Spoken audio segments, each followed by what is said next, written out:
I'm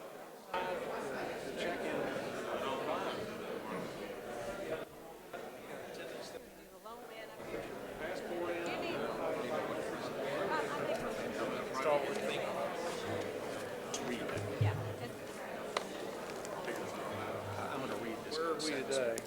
On the far left. Just call me. Just call for the motion. Here. Subcommittee report and Mic's on and that mic's on.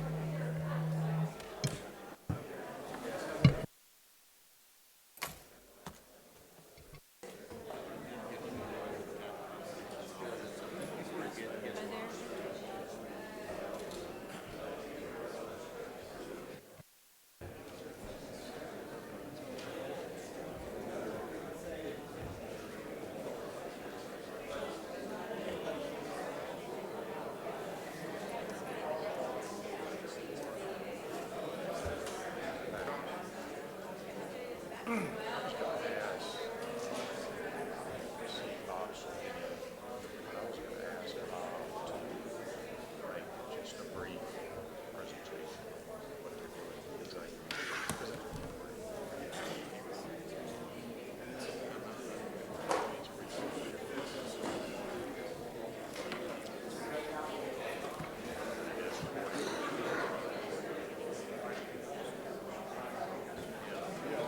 city engineers, experts.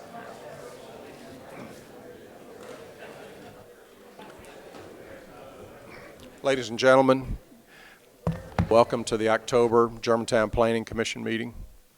It's on. You need to start the recorder. Oh, you said you couldn't hear. Can you hear? Ladies and gentlemen, welcome to the Germantown October Planning Commission meeting. Ms. Rush, would you please call the roll? Mr. Saunders, Here. Ms. Hicks, Here. Mr. Marsh, Here. Mr. Hernandez, Here. Alderman Owens, Here. Mr. Clark, Here. Vice Chair Bacon. Here, and we have a quorum. Thank you. The first item, there are agendas on the table up front. If anybody doesn't have a copy of the agenda, please step up and grab one. So the first order of business is the approval of the minutes on that table right there. Yes, sir.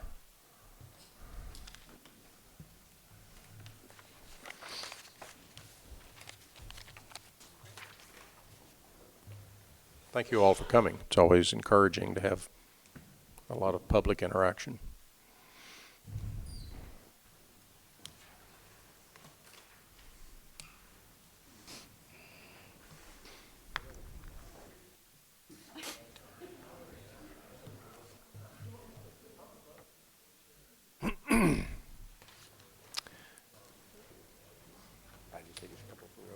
Oh, I'm sorry, go ahead. The first item on the agenda is the approval of the minutes from September commission meeting. I trust all of the commissioners have reviewed the minutes. Are there any changes, additions, deletions? Motion to approve. We have a motion to approve. Motion to approve and second. Ms. Rush, would you call the roll? Ms. Hicks, Yes. Mr. Saunders, Yes. Mr. Hernandez, Abstain, I was absent. Mr. Marsh, Yes. Mr. Clark, Abstain. Alderman Owens, Yes. Vice Chair Bacon. Yes. And the minutes are approved. Thank you. There's a slight change to the agenda this evening. Item 5A, the new GMSD office building expansion has been moved to the consent agenda. At the executive session this evening, that item was placed on the consent agenda. As a part of the consent agenda, these items will not be presented, discussed, or voted upon individually. If you would like to have this item 5A, the GMSD expansion, discussed before the Planning Commission this evening, come forward at this time.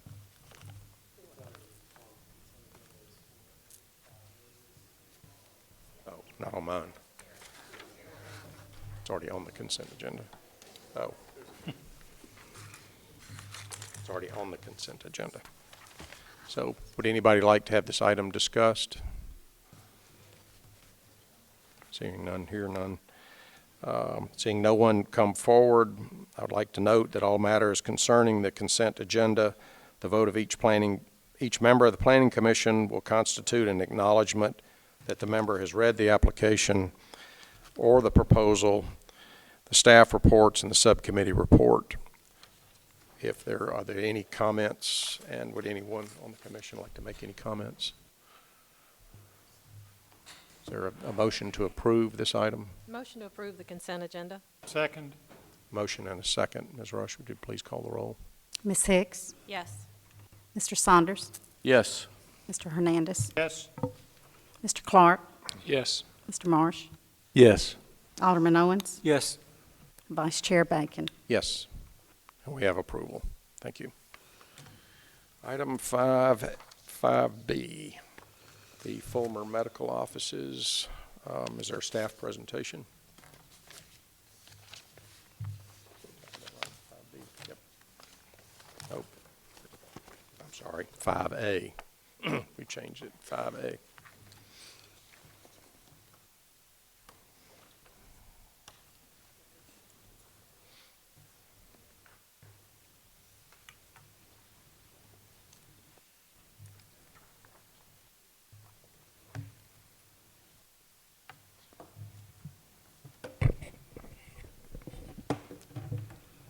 Thank you, Mr. Chairman. Before you is an application for approval of preliminary site plan for a Class A medical office building. If you give me just a moment. This is for the Farmer Farms Medical Office, which is located on the south side of Wolf River Boulevard. This site is east of the Vineyard neighborhood that is also located along Wolf River Boulevard. This is a zoning map, just to orient you into the area. The Vineyard is located here on the west side.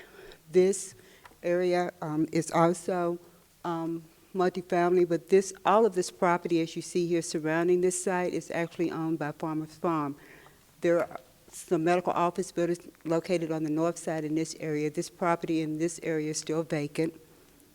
This is a zoning map. As you can see, this property has been rezoned to O.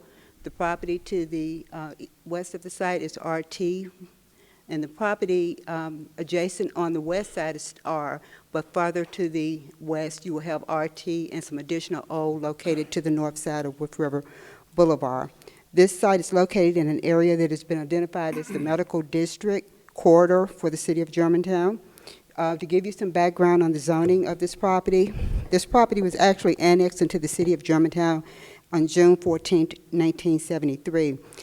It was part of Ordinance 1973-10. The property at that time was R zoning within Shelby County, and when the property was annexed, according to the 1960 Shelby County zoning map, the property remained R upon its annexation into the city of Germantown. On July 22nd, 2019, the BMA approved on third reading a rezoning of the property from the R zoning to the office zoning district. And then on July 23rd, 2019, the DRC approved a tree plan for the development of a tree line buffer along the western border of the site.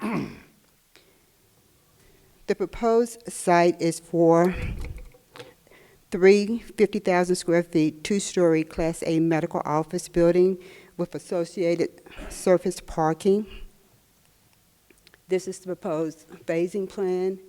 As I said, 3 phases. This is the proposed site plan. As you can see, the site plan includes phase 1, phase 2, and then phase 3 in that area. Just to give you some stats about the site, the total site area is 15.229 acres in size. As you can see by the overhead, each phase, the area of each phase is broken down for you. The total building square footage is approximately 150 square feet. Each phase is proposed to be approximately 50 square feet in size. There is a total maximum building coverage of 11%. And total proposed green space of 37%, which exceeds the 35% that is recommended by the design review manual. The required parking spaces was based on the total 150 square feet for this site, which came to a total of 750 parking spaces. The applicant is proposing 751 parking spaces. The proposed site plan is consistent with the sketch plan that was approved as part of the rezoning application by the BMA. There have been several changes to this plan that was part of the recommendation from the Subdivision and Site Plan Subcommittee, which met on September 18th.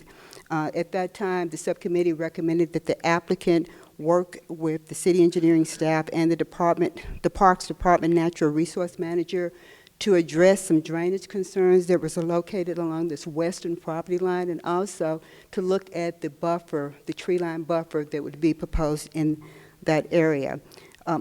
That meeting occurred on September 19th, 2019, and according to the revised plan that was submitted and a letter of intent with revisions that included some agreed upon changes between the applicant and the representative from the adjacent neighborhood, they agreed to widen this buffer within this area and remove some of the parking spaces that was located in this area, so that you now will have trees that will be located on top of the grade change in this area. They're going to level this area out so that you do have trees here, but you will also have existing trees and some supplemental trees located along this western buffer also. It will create a wider and larger buffer area. To ensure that that is accomplished, there is a recommendation in the staff report that the applicant provide a revised final plan that includes the new tree line buffer, the wider area that reflects all of the changes and agreements that they've made with the neighborhood as part of the proposal that will be submitted back to the Planning Commission and to the Design Review Commission. This plan is compatible with the Germantown Forward 2030 plan. It fulfills the strategic objectives for economic development 1 and 2, which states economic development practices support economic sustainability, and economic development policies encourage investment in key commercial areas. It is also compatible with the Germantown Medical District Study adopted in 2014. The project is located within the boundaries that assumes the redevelopment of this site for medical offices. Staff is recommending approval of the application subject to all of the conditions, comments, and documentation submitted with the application. Be happy to answer any questions. Thank you, Ms. Pounder. Any questions for staff? Questions, comments? Is the applicant present? Would you like to make a presentation? Please introduce yourself. State your address.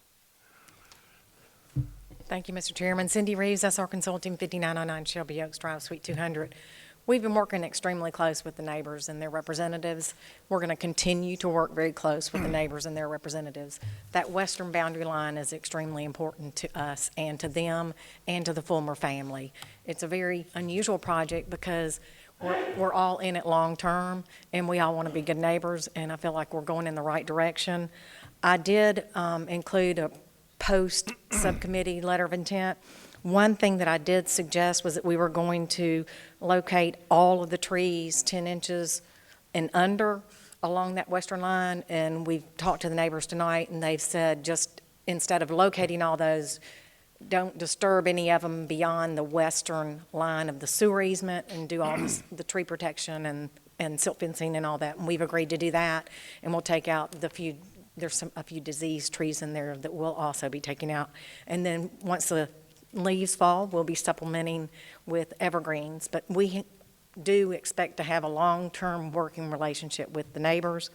We're discussing an 8-foot fence that will be on their property, sort of at the top of their slope or close to it, somewhere around 10 feet from the property line. We'll get all those details ironed out as we continue to progress towards doing a new landscape plan that will be approved by DRC once everybody's in agreement, we're all ready. But I appreciate all the neighbors working with us. The staff has been tremendous working with us. They've gone out on site.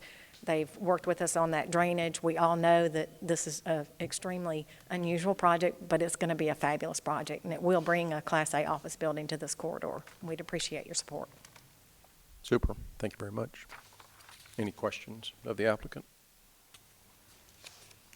I had just a question, and I don't know, Ms. Reeves, if you can answer, or Mr. Sweeney, but in the subcommittee meeting, there was a lot of legitimate concern about drainage. And I don't, without going through the mass grading activity, but maybe just a brief summary I can give you Like a what little was- bit of a brief summary. was presented in the subcommittee meeting. And Yeah. Tim Gwatney, after subcommittee, Tim contacted Bob and asked Bob to add some head walls on that western line in order to connect to the 60-inch pipe.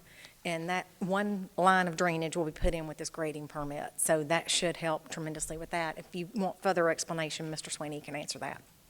Well, and I just think just maybe a general explanation of, there's obviously been a tremendous amount of flooding over the years, but there are specific reasons for that this development and the proposed grading is going to mitigate, not the least of which cleaning out, I believe, the RCP and those box culverts, but then really just filling that whole site and blocking the drainage.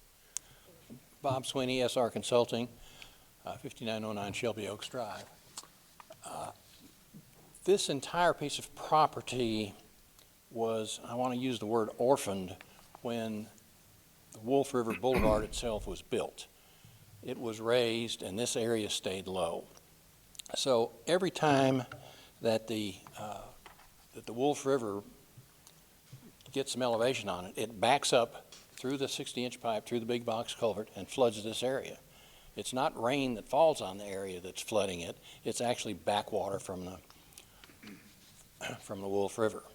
By going through here and filling this area up to the same level as Wolf River Boulevard and a little higher, that problem goes away. It's not magic or anything. It just goes away because we have filled in the area that is inundated by backwater from the Wolf River. We have added some drainage over on the west side to make sure that the area between the vineyards and our site drains properly. Once again, there's a sewer easement through there that has to stay at the same elevation.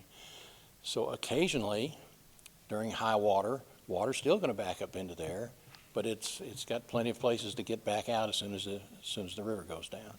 So we've done everything we can to get this whole area flood free. We have worked out with city engineering a detention system that utilizes some existing areas, and so I think we're fine as far as required detention and required grading. This I should mention, this entire site's going to be graded at one time. All of the materials are being brought in from the property. It's not being hauled in by trucks. So. Well, we talked about that in the executive committee meeting earlier, and that is notable that investment is being made to do the mass grading plan. So it's not going to be a phased grading activity that'll have the current drainage issues sort of we're taking extended care of, over a period of time. So this is all taken care of in the front end. So. Any other questions, Questions? comments of the applicant? Thank you. Thank you, Mr. Sweeney. Is there anybody in the audience that would like to speak for this application? Please come forward.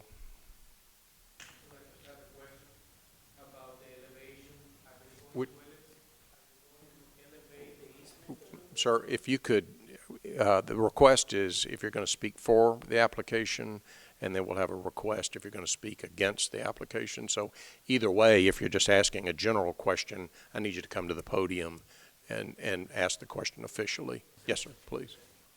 If you'd state your name and address. It's just the protocol. My name is Alejandro Natera, and I live in 7254 Oakville Drive, which is at the Vineyards. The question is, are you going to elevate the easement between our neighborhood and your proposed plan? The easement is not going to be filled. Is it going to stay the same? Huh? So the water that comes back is going to be on that easement?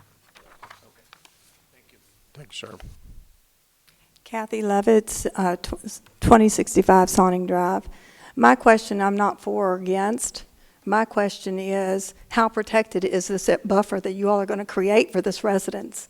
Because our buffer's getting ready to be wiped away, and it was promised to us too.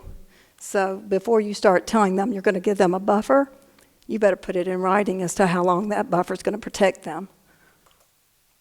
If we could, with your comments, if anybody else would we'll just tabulate the comments, and then we'll have the applicant respond.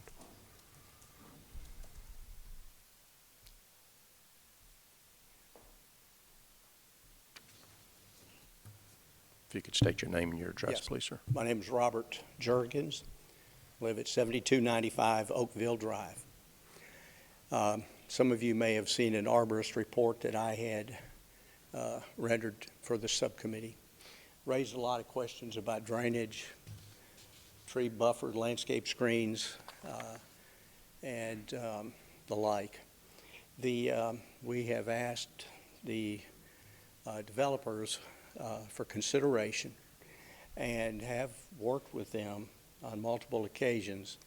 I walked the property with Tim and stormwater engineer, and I feel that from a drainage situation, everything that can be done has been done with this plan. The main concern that I had was the backwater coming back onto the property, and it asked to have the building pads moved over to give that backwater a little more room, so it wouldn't be displaced and maybe raise the level that might potentially harm our slope on our property. But with the drainage, extra head walls and whatnot, the water looks like once the river goes down, we'll get out much quicker. Looking at these plans and everything, I mean, my background is forestry, and I'm an arborist, not an engineer, but I see these RT and R zonings and O zonings and everything else. The thing that I want to say is, I know everybody loves their neighborhood, but we are in a special place, the vineyards. And I hope I don't insult any of my neighbors, but most of the people that live there are retired.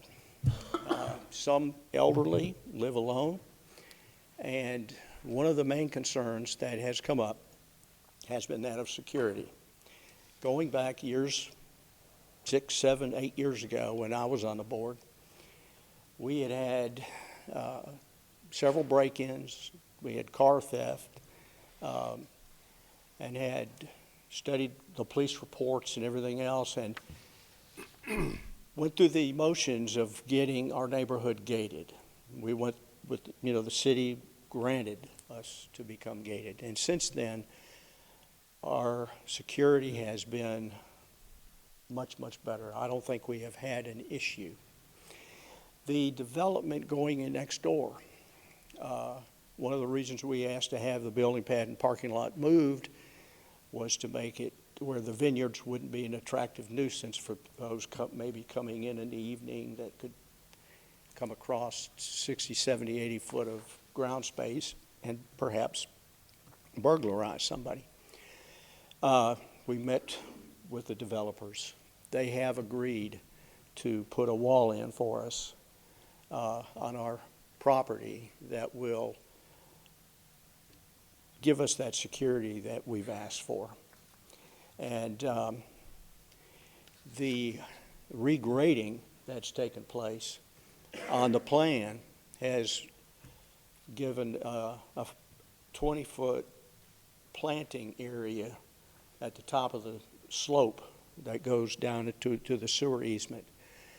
comments that I put in my arborist report was, tree species selections was poor, planting site was poor.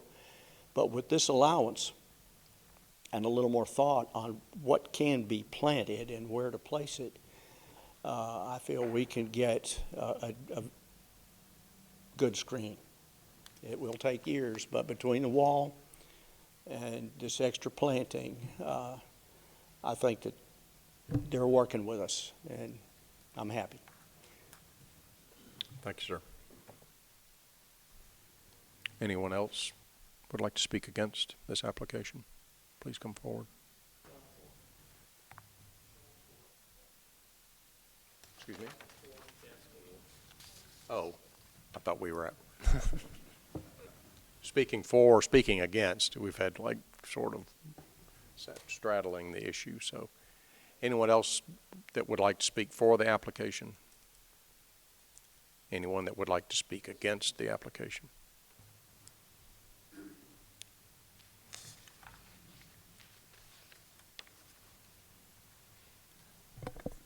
I'm Harvey Weiner, 7276 Oakville Drive.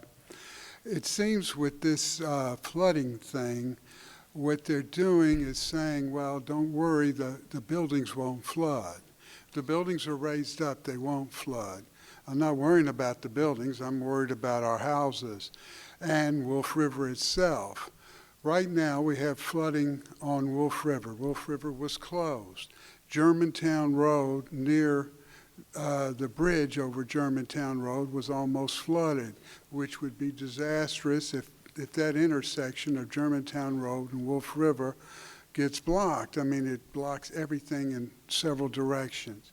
With the plan they're talking about, they're saying, oh, it's no problem with the overflow. Well, we had a huge problem with the overflow already when we had a 6-foot culvert, plus we had a huge area sunken down that contained that overflow.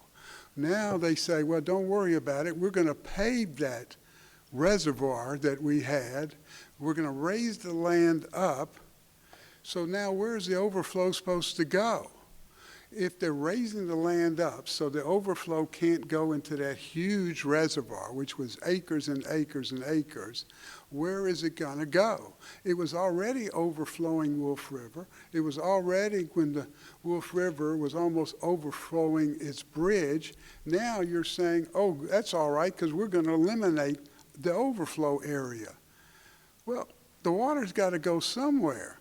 They say, oh, well, don't worry about it. It's supposed to flood. Well, what's good about that? If Wolf River floods, it floods.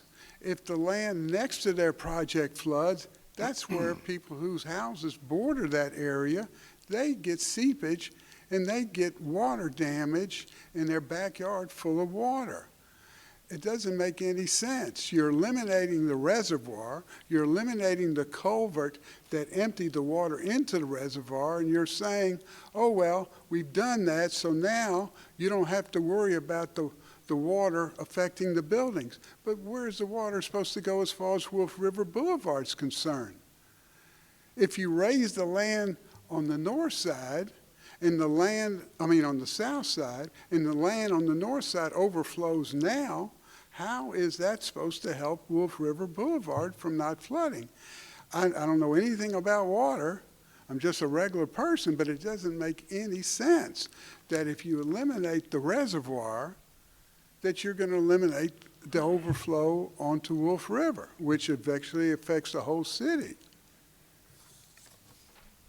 Thank you, sir. Would anyone else like to speak against the application?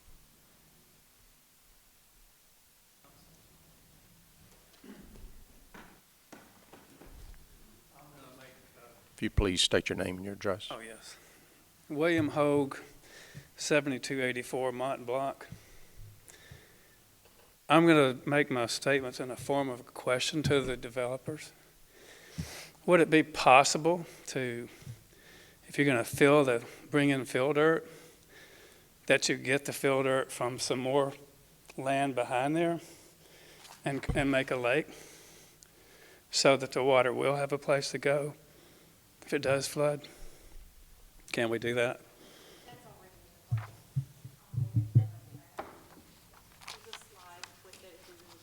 Yeah, I'd like to. By the way. And Ms. Reeves, if you could address the tree buffer question, that would I just be will. helpful. We have designed a new pond, and the new pond will have a stream crossing that we've already gotten a permit from TDAC in order to fill this property. And that is where the dirt is going to come from. We're not bringing in all this dirt to fill in this site. It's all coming from the Fulmer property. None of the dirt's going to be brought in from off-site. It's all on-site and being filled on-site. So it will not be disturbing the entire city of Germantown, bringing all the fill in that needs to be brought in. It's the same development activity that took place when the Vineyards was built. The Vineyards was built up, and that used to be where it flooded that whole area. Now it doesn't flood. Our elevation is 2 feet below them. We're not going to cause Wolf River Boulevard to flood. It's just, this development's not going to cause it to flood, just like the Vineyards development did not cause it to flood. This pond is also going to have a system that will connect to the existing pond that's on the Fulmer property. So you've got extra layers of protection for your drainage, and Bob Sweeney has made sure of that, and so has Tim Gwatney. The security, the fence, the existing chain link fence will stay at the bottom of the slope, and that's the property line.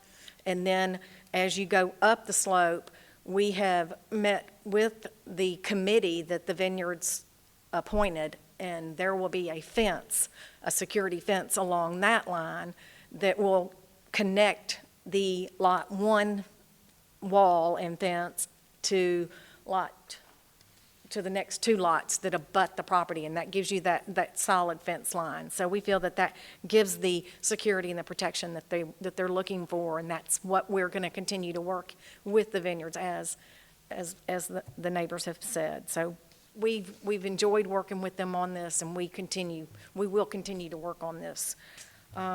There was a lot of thought put in to the planning and screening, and that will be in the near future. And that also includes, once the trees and the leaves fall, then we'll know what trees need to be removed. We'll know what needs to have supplemental planting in order to give them a year-round screening. So we look forward to working with the neighbors on this, and we feel that we're going to continue that working relationship with their committee. And I think their committee has been working with us a lot lately, but they report back to them, and I'm not sure when that time is, but I'm sure that they will keep the rest of the neighborhood involved in what we are working with them on. But we are just as concerned with planting, landscaping, and security as they are, and because we're not just in and out. We're there forever. The Fulmer family is going to be living there forever, and this project is not a short-term project by any means. Thank you, Ms. Reeves. Have I answered everybody's questions? I believe so. Would anyone else like to speak against the application? Please come forward. Is there any other discussion? I had one comment, Commissioner Mr. Reeves. member. I'm going to ask you to come back again. I'm sorry. I want to commend the neighbors because I think your involvement has made a better project, and I want to commend Ms. Reeves for the willingness you've been to work with them. I think it's an example I wish we could have everywhere. Would you kind of recap just some of the highlights of the things that have changed in the plan with the neighbor development or the neighbor involvement? There's been a lot of changes to the plans. One change is we got rid of 12 parking spaces on that western boundary line. Even though they did not face into the homes, it gave us a flat area that goes anywhere from 8 foot to 20 foot of planting at our parking lot, at our asphalt, right there at the asphalt. So that gave us an additional buffer. Of course, we've just recently been talking about the security and the fence. We had the meeting last week. That's when it was brought up from, I guess, their meeting that they had.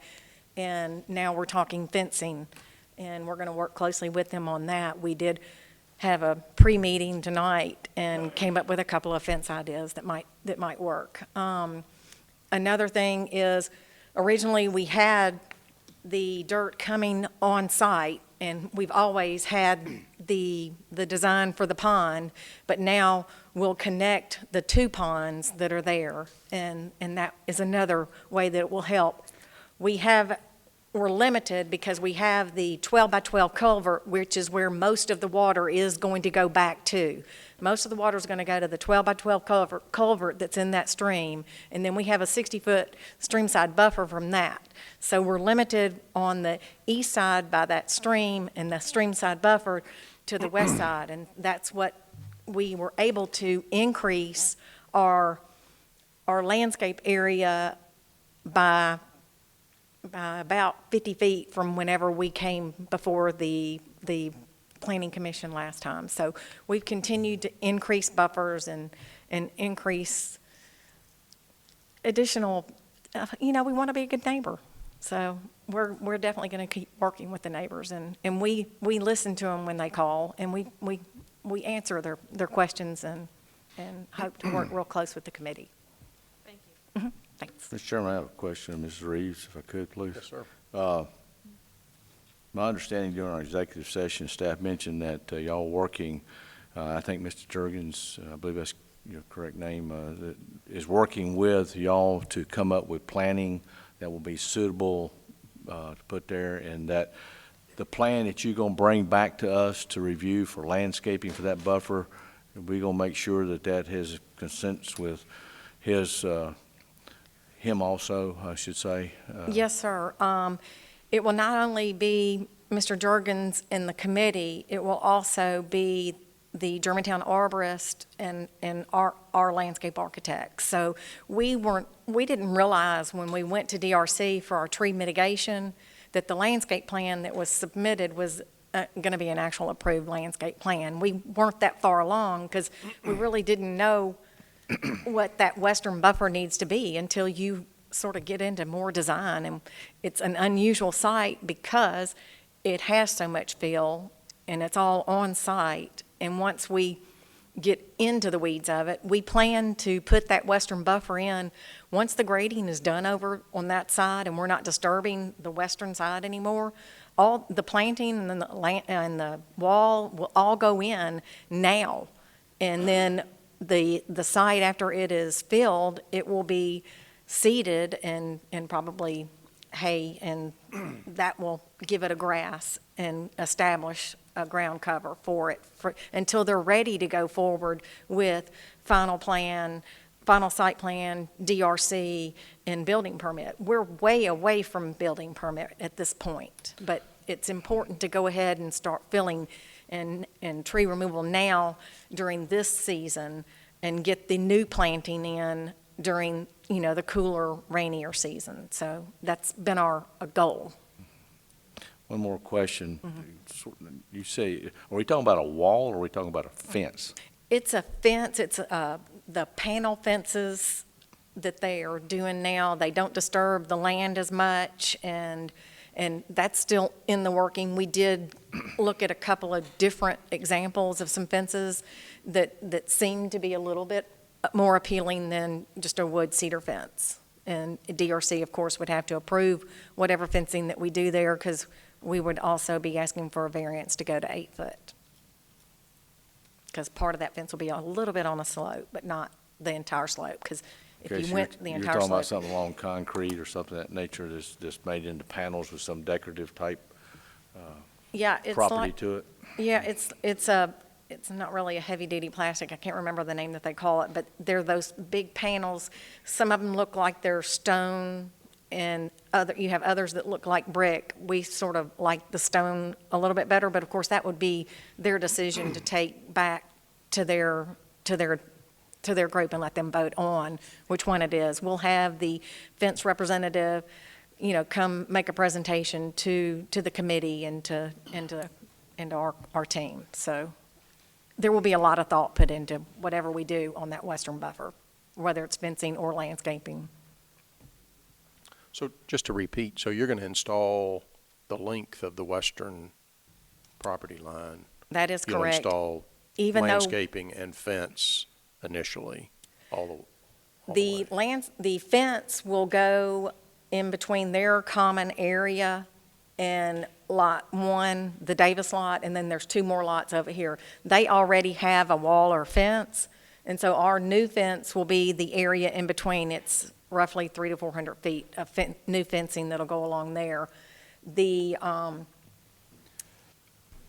I'm trying to think, what was your second question? The buffer will be installed. Yeah, the buffer will be installed the entire length The entire length of, of the western property it's line. not just Phase 1. So we want to go ahead and get that western line established with this grading permit. It's not waiting on Phase 1 building, Phase 3 building. It's all going to be done with Phase 1 build, or with this grading permit. So we're not even waiting to do that whenever we go in for Phase 1 approval. We're doing it now. We think it's important to go ahead and get that line established. Super. Any other questions for the applicant while she's here? Thank you. Any other comments, commissioners?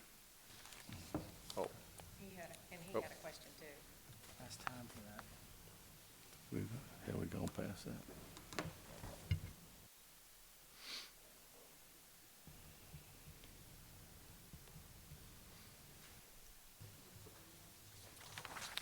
Just please state your name and your address. I'm Lucius Kaywood. I live at 7307 Oakville Drive. I actually share a common property line back here in the southwest corner with Fulmer property. I'm on the board of the vineyards. I'm also on the task force that's been working with Mr. Ford and Ms. Reeves. And a couple things I want to say. They've been very forthcoming with us. Information, we have requests. They've been very good about getting back to us.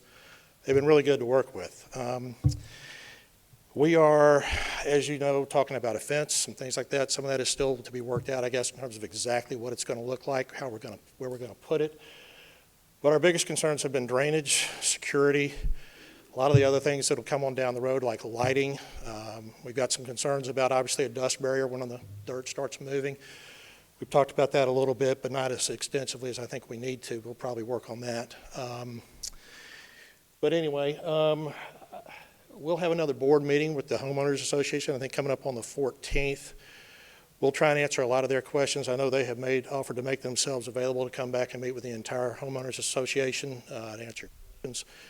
But I guess the biggest thing is what we have done at this point. We're already starting to kind of get out a little bit ahead from the grading standpoint. Mr. Sweeney, I think, has gone through that several times, the city engineer, and we've even had an engineer that we hired independently that looked at it as well. So I think, kind of like Bob said, we're kind of about as good as we think we can get from a grading standpoint. Obviously not my specialty, but listening to 3 different opinions that seem to agree. Anyway, ideally, we'd leave this a field, but I guess not. If we got to have something back there, medical office building is probably about as good as we're going to get. And I won't say we're happy about it, but you know, it is what it is, and we think they're doing a good job with what we're trying to do. So, all right. Thank you, sir. Would anyone else like to speak against the application?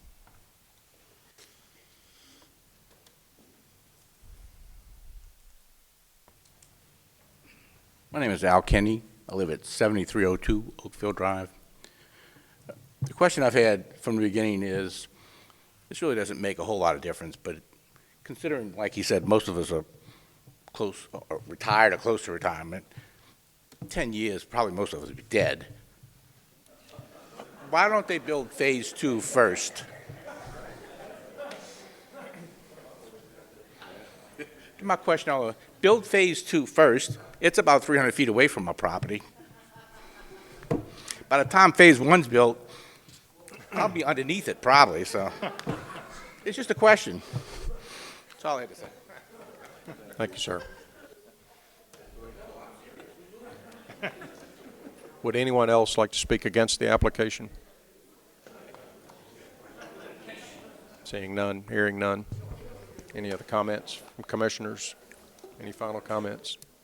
Ms. Hicks, do we have a subcommittee report and a motion? We do have a subcommittee vote. The Site Plan and Subdivision Subcommittee met on September 18th, 2019, and recommended that the application be placed on the next Planning Commission agenda for action, subject to the subcommittee's discussions, comments in the staff report, and the plans and documents filed with the application.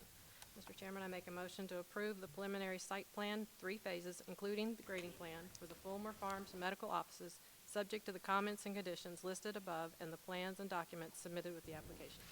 Thank you, Ms. Hicks. We have a motion to approve. Do we have a second? Second. Ms. Rush, would you please call the roll? Mr. Clark? The applicant has done a great job of addressing all these issues that we've talked about tonight, the detention pond, additional security, relocating the property, about this area is zoned for this type of development. It's in the medical corridor, so I think it fits what we've got planned. Just some of my notes here. I wish Mr. Kinney the best, that you are here in 10 years, as your health holds up. But with that being said, I will vote for this project. Mr. Saunders? I echo my commissioner's statement there. I think not only the applicant, but also the neighbors have got together and probably one of the best ways that I've seen in a lot of projects has come across here. And I commend each one of those. And I'm sure that as this goes forward, it will be a win-win situation. And I think everything will work the way it's supposed to work. We're going to have to rely upon the skills of engineering. So based on that, I'll be voting yes for this. Mr. Hernandez? I'm also voting yes, and I think similar to Commissioner Saunders' comments, this has probably been one of the most collaborative efforts I've seen in my tenure on the Planning Commission between the neighborhood and the developer. So I want to commend both of those groups for working together to this end. Mr. Marsh? Yeah, I agree, and I just say that this is what community is. This is how community is supposed to is, particularly when we talk about adjacent properties and different uses and things like that. We see this and talk about it all the time, and so again, I echo the comments of others, and particularly on the part of the neighbors in the neighborhood. You know, you've taken a very constructive approach. You've strongly expressed your concerns. You have brought those things forward. You've organized yourselves and done that in a very appropriate and constructive way. I think that's great. And the developer and the property owners as well. So again, this is the way community is supposed to work. So thank you all, and I'll be voting yes. Ms. Hicks? For all my previously stated reasons, yes. Alderman Owens? Just to sound like a parrot, I mean, it's been completely textbook from the moment you guys filed your rezoning, the communication with the neighbors reaching out to us, the written confirmation back and forth, what am I trying to say, compromise, the willingness to work together. It's been a great thing to see. I'll stop gushing about it, but I appreciate both parties, and I'll vote yes. Vice Chair Bacon? And I completely agree as well. I'd just like to say that I think the buffer it's a large buffer. It's going to be a little bit of a challenge with some of the water that's going to come in, the drainage that's going to come in and come out. But I think working with the city and working with the neighborhood's arborist and working with the landscape architects, I think there's plenty of room in there to create something that'll be a long-term buffer. And I applaud the applicant for coming in and, as I said earlier, installing a mass grading plan and getting the grading done now. Obviously, there'll be a lot of construction over the years with the construction of 3 buildings, but that's a major investment and a major effort. And I would also like to applaud you all coming out and speaking tonight. So it's what makes this process work, and we really appreciate it. So I'm voting yes, and the vote is unanimous. Thank you. Thank you very much.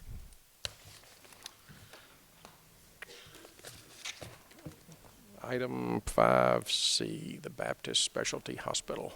Mr. Chairman, before you start this agenda item, although not specifically named in the application, it's my understanding that Ortho South will likely be either a tenant or an owner of the subject property. And if this is correct, I consider Ortho South as both a colleague and a competitor to my current employer. Additionally, my current employer is a tenant at another healthcare realty trust medical office building in the community. And so even if Ortho South is not a occupant of the subject property, I do have a current business relationship with HRT, and therefore think it wise to recuse myself and step down from the dais. Thank you, Mr. Hernandez.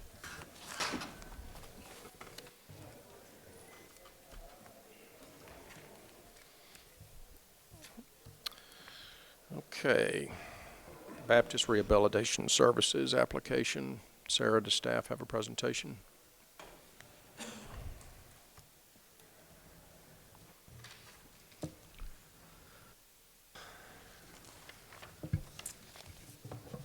Okay. Thank you, Mr. Bacon.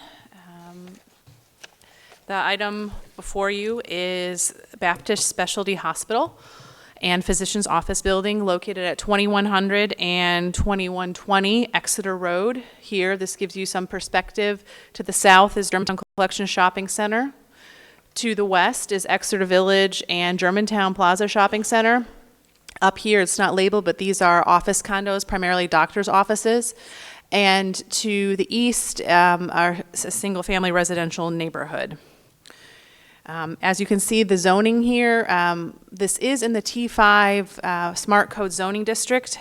The property was originally developed under General Commercial C2 and SC1 Shopping Center zoning. So that is the zoning designation that they are using for their project that's to come before you. Here's an aerial of the existing property. This is today how it looks. Again, this is the new Trader Joe's to the south, and this is the existing Baptist Hospital and Physician's Office Building. The property was originally built as a hospital in 1985. In 1986, the Physician's Building of Medical Offices was added.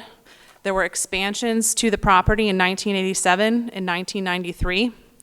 As of 1993, this complex is 117,300 square feet. That includes both the hospital and the office building, with 345 parking spaces. There is a heavily wooded area here. Per the originally recorded plat, the planting screen is to be 35 feet. That is what is currently existing right now at Trader Joe's. There's the 35-foot landscape buffer, as you see on the recorded plat. There have been discussions whether or not the tree buffer is to remain as is or not. Per the originally recorded plat, as I showed you, 35 feet is the planting screen that is recorded. On past landscape plans for the original hospital project and expansions, a tree area was shown as not to be disturbed for those projects specifically. However, no dimensions were given for an additional tree buffer beyond the 35 feet on the plat, nor was there a recorded document for additional area beyond the 35 feet. Unfortunately, this is somewhat illegible, but this is the existing site plan, which you've already seen via the aerial. This is the site plan layout. This is the proposed project. This dashed area here, that is the existing tree buffer. This gray area here is showing where the expansion would be. And what the applicant wishes to do is to repurpose this facility. It has not operated as an overnight hospital for some time. Portions of it are vacant. Portions do have some medical office, and another portion is used as an outpatient surgery center. The applicant wishes to expand that outpatient surgery center and fill the vacant spaces with medical offices. The only building expansion that would happen would be 1,000 square feet here, filling in some second-story area. In order to accommodate additional medical offices, a parking deck is proposed here, as well as a row of parking. And this gray area here shows the existing tree buffer portion that would be removed as part of this project. It is approximately 18% of the tree buffer in order to add 145 parking spaces. The parking deck here would go over an existing parking lot whose footprint is right there and expand out somewhat. This here shows the tree plan. The red dots are trees which are to be removed in order to accommodate the parking expansion. The black dots are those to remain. You can't tell here, but it's quite a steep grade change right here. The trees that are shown on the plan are trees that are 10 inches or greater in diameter breast height. That's what's required per the ordinance. So even though you don't see black dots here, this is still a heavily wooded area. These trees are just under 10 inches. The city's natural resource manager did visit the site with the project arborist, and this area along here is currently fairly wooded with different shrubs and smaller trees. This lays out the parking that is required for this project. Unfortunately, the bottom part got cut off, but the applicant is proposing 490 parking spaces. Per the ordinance requirements, broken down by the different uses that the building is proposed to be used, 472 parking spaces is what will be required. The applicant did request a variance for a parking reduction from the Board of Zoning Appeals for a different concept that had 432 parking spaces. They did withdraw that request and rework their site plan in order to provide 490 parking spaces. In order to understand the impact of the parking deck, there are section drawings that you'll see in a moment. This house here, 2123 Sawning, will probably have the closest impact to the parking deck. And of the bordering properties, 2039 Sawning is probably the farthest away. So here you can see the top is as it exists today. This is the neighbor, the farthest away, and Sawning, and this is the existing parking lot. This is then the impact of the deck. This is the neighbor that is closest. This is from their backyard, and this is the parking lot today. And then this here is the parking deck. You can see that the parking deck would expand, like as I mentioned, about 18% into that tree buffer. The applicant did meet with the neighbors on site back here on September 26th. The applicant's engineer, rather, and met with neighbors that were noticed in the immediate area and spoke about the project with them. This concludes staff's report. The applicant and representative are here for any questions that you might have. Any questions of staff?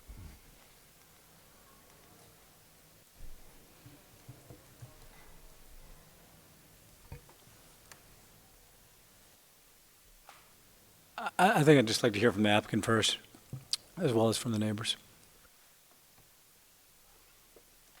Would the applicant like to make a presentation?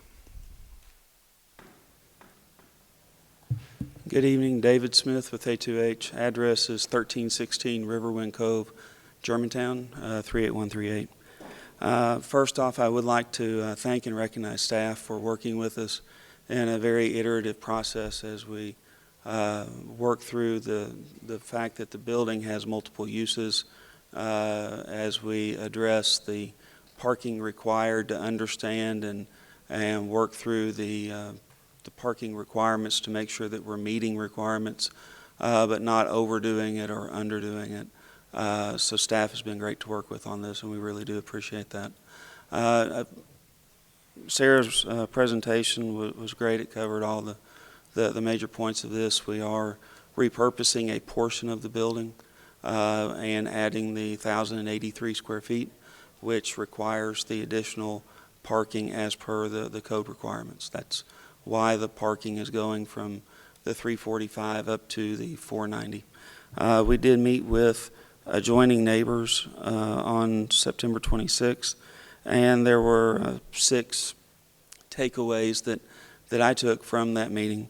And I'd like to, they're in the staff report, but I'd just like to go over them quickly and provide the applicant's thoughts on those.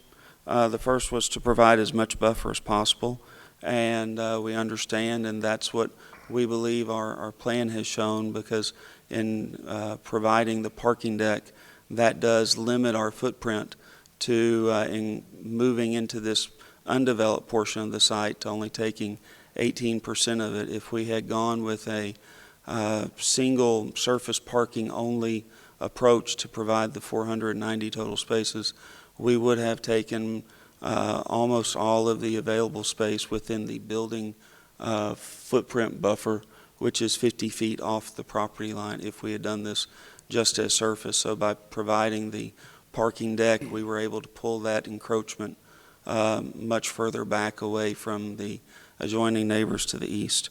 Another point dealt with the facility operations in dealing with trash pickup times, and the applicant agrees that once they are the ones managing this location, that that will be revisited with solid waste removal vendors so that trash pickup is done not at 3 a.m.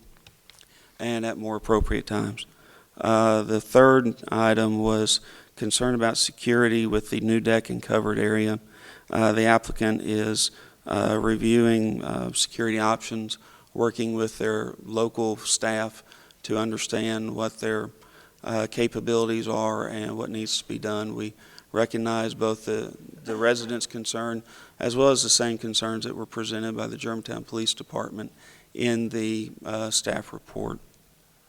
The fourth item was to provide a brick wall on the east edge of the improvements from the south line to the existing wall much further to the north.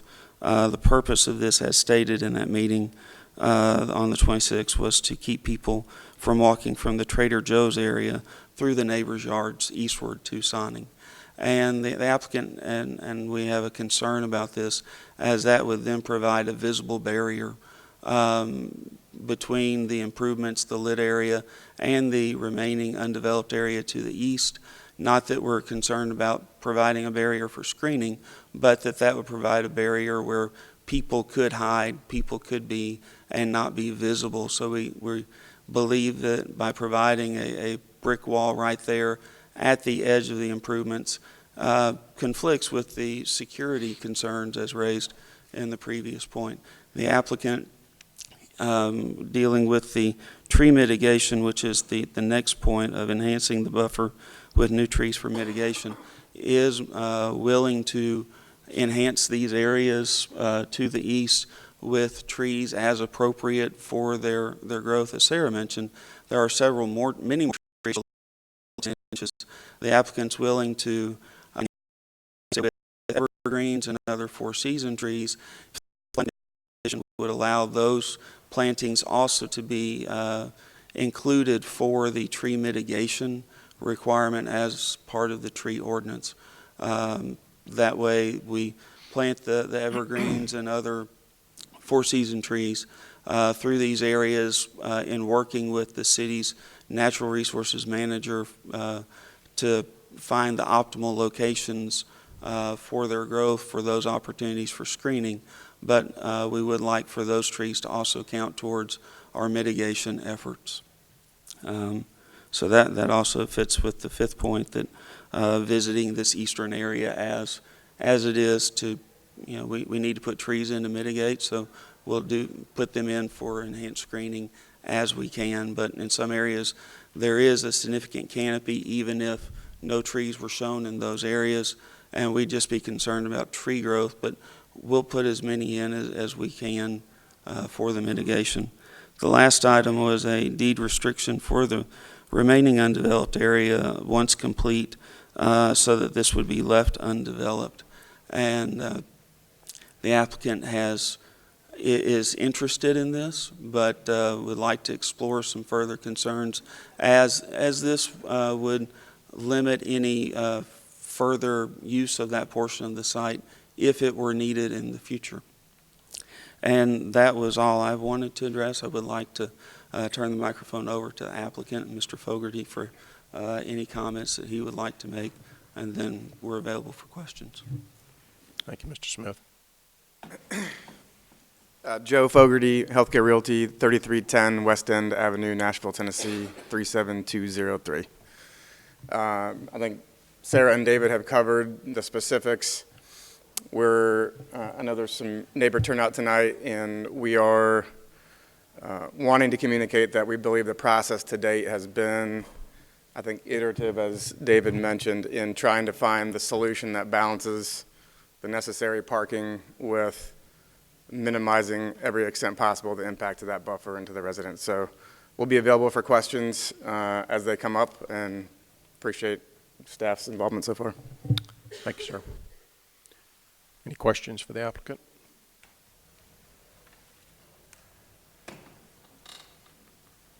I just had a couple. Can we toggle back to the sections? Is that possible? Mr. Smith, would you explain, I think some people that are used to looking at sections probably get it, and maybe others don't, but the section that shows it would be the closest, that what's the elevation change between the top of that deck and I guess it would be the property line? Yes, sir. It's the bottom section. With the closer section here for 2123, each of these horizontal lines represents a 5-foot vertical change. The resident location here, this line starts at what would be just off the back of the house, so a back patio area, and that elevation is elevation 355. Not that I can read that, but I remember it from reviewing it earlier today. The length of where the trees are shown represents the length of the tree buffer. It doesn't represent tree location specifically or tree heights, but as far as lateral extents, it represents the tree buffer. For the existing, the parking area down here is between elevations 330 and 335, so 20 to 25 feet lower than the back of house. As Sarah said in another slide, there is some topographic change in this undeveloped area. Towards the southern extent of it, the maximum elevation in that area is elevation 362. It then, see if I can do this. There we go. I can talk from this one. Back in this area, we have an elevation of 362. It then slowly drops so that up in this area, the maximum elevation is about 340, and then it flattens out through this area. So going back to this one, with this residence 355, it does increase some. This line did not clip through the 362. Existing parking is here at 335 to 330. With the proposed set here, the parking deck elevation is at 347. Again, 355 for the residents, 347 for the parking deck. It shows where we have cut into that bank for the area that is part of the existing undeveloped area. And as a point of reference, the existing drive here as part of the shopping center to the south is approximately elevation 345 and 346.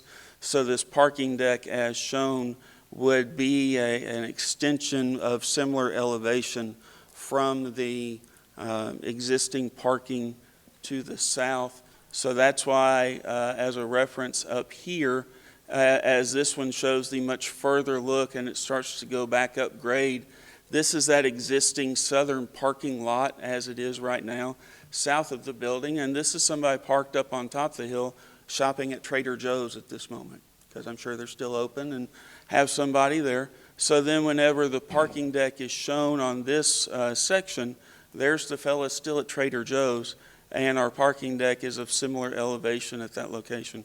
We have also shown the exterior lights that would be on the deck. Those are designed as 11-foot tall lights at the moment. So the top of the light would be elevation 358. Again, 355 here at ground level, a slight rise, and trees in between. These lights, the top of them would be 358.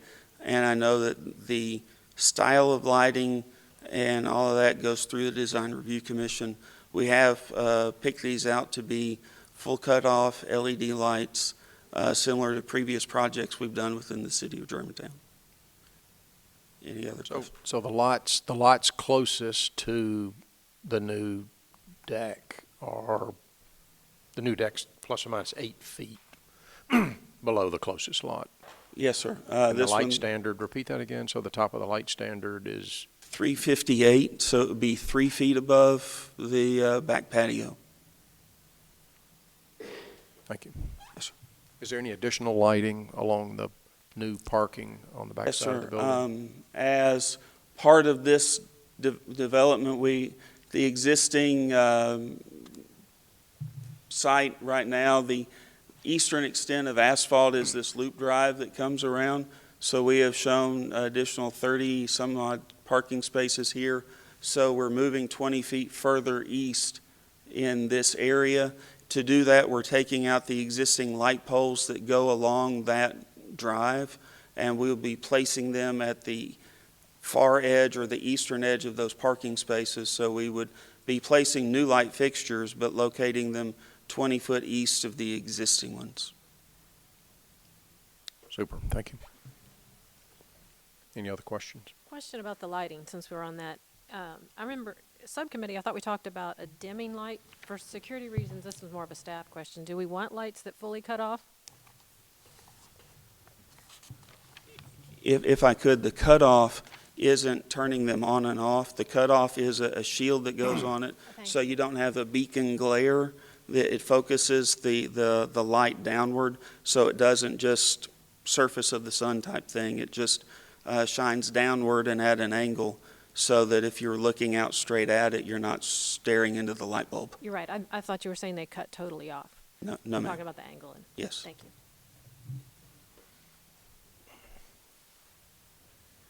Any other questions? Is there anyone in the audience that would like to speak for this application? Please come forward. Is there anyone in the audience that would like to speak against this application? Please come forward. And please state your name and your address for us. Mine's more of a question than against. My name is Susan Carlson. I am a resident of Germantown. I am the vice president of the Office Center Association, which somebody said was an illegal office center. We've been there longer than the hospital. But we are the neighbors to the north of this development.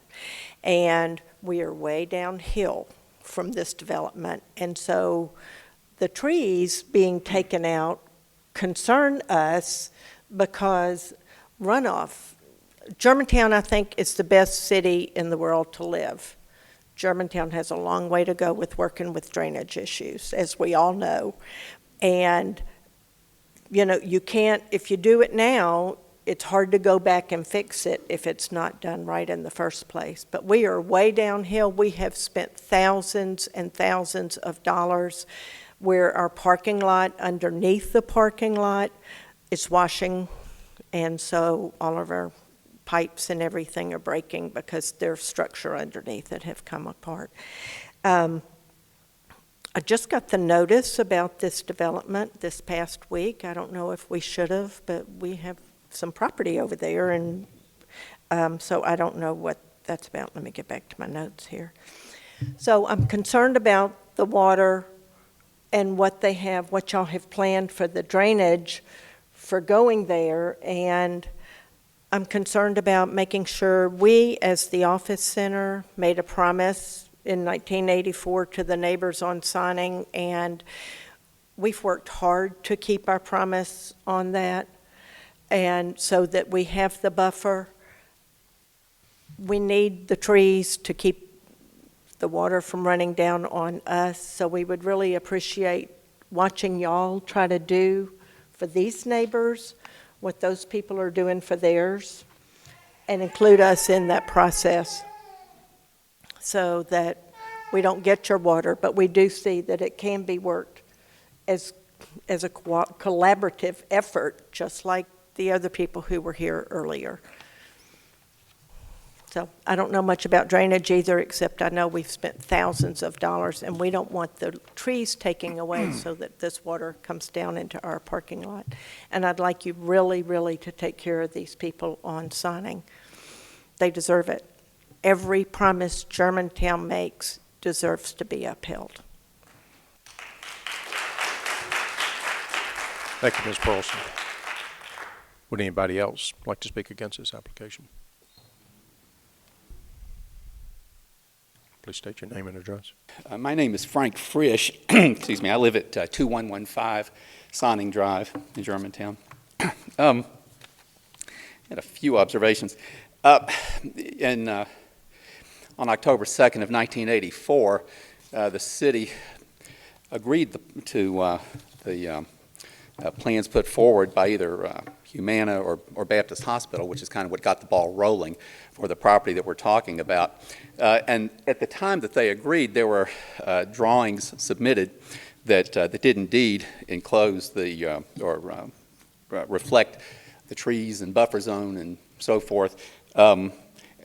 Someone said earlier that it wasn't recorded or it didn't exist. I would refer everybody to Exhibit 5 of the neighbor's lawsuit against the city and Baptist Hospital, filed on May 10th of 1993, where we have a copy of the actual buffer zone plan. All right, so there are a number of issues here.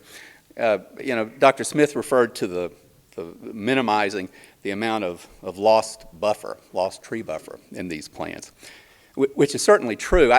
But I'll tell you, I was kind of reminded, or an analogy came to mind of somebody that walks into a bank, but instead of stealing all the money, only steals a third of it. Well, they're still a bank robber. We feel like well, I don't just feel like, I mean, we can prove it, that the neighbors were promised that the buffer would be there in perpetuity, and it obviously hasn't happened. So in any event, so now the issue is, well, hey, how do we mitigate the damages? We realize that the hospital or the new owners of the hospital are going to have to do something with it. And so one of the things that we would like to see is several of the things that have been discussed reduced to the level of deed restrictions, and if not deed restrictions, at least something that in the future, when someone goes to research what's been done in the past, what's been agreed to, what's been promised by the city or the developer or whoever, so that there will be a record of it. The issue of trash pickup, for example, and the times that the trash pickup be done. There really is 3 a.m. trash pickup. It happens. And when we say trash pickup, it's kind of a bit of a misnomer, because what happens is, of course, the dumpster truck comes along, picks up the dumpster, and then turns it upside down, and but then the fun begins, because then it's bang, bang, bang as the dumpster is banged against the truck. So we'd like to see a deed restriction preventing dumpster emptying other than between 9 a.m. and 5 p.m., for example. As for security, one of the comments that was made, and here's one where this is an area where hopefully we can all agree.